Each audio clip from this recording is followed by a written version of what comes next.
Follow along with us for live updates from Week 4 of the college football season. Saturday's slate features 7 matchups between teams ranked in the top 25 of the US LBM Coaches Poll. 60 Minutes on CBS has been broadcasting interviews with newsmakers for 55 years, including US presidents and A-list actors. It doesn't usually profile the same person 2 times in 11 months. But it did Sunday, when it broadcast another segment on Deion Sanders, just 11 months after profiling him last October as head football coach at Jackson State in Mississippi. The setting this time was the University of Colorado Boulder, where Sanders has coached the football team to a 3-0 start 1 year after the team finished 1-11. From NFL plays to college sports scores, all the top sports news you need to know every day.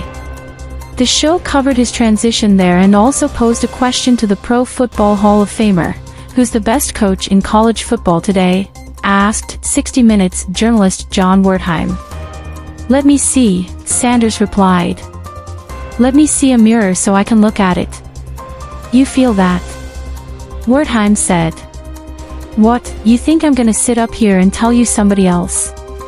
Sanders replied. You think that's the way I operate. That somebody else got that on me."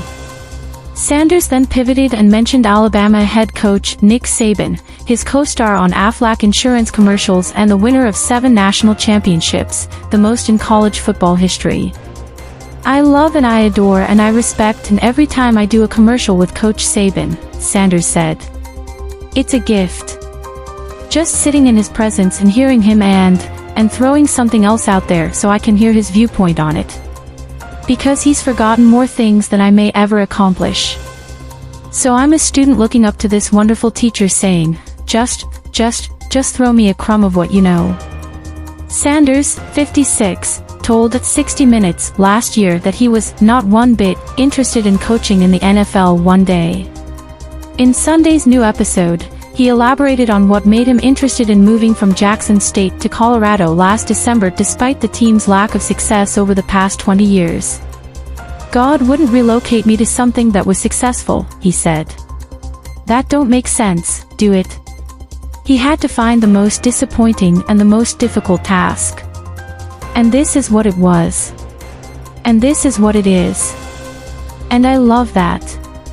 He also talked about his roster-building process, which includes bringing in 68 scholarship newcomers out of a roster limit of 85 scholarships. His fame and history set him off from competitors. "My kids that play for me, they didn't choose a university," he said. "They chose me. That's a difference."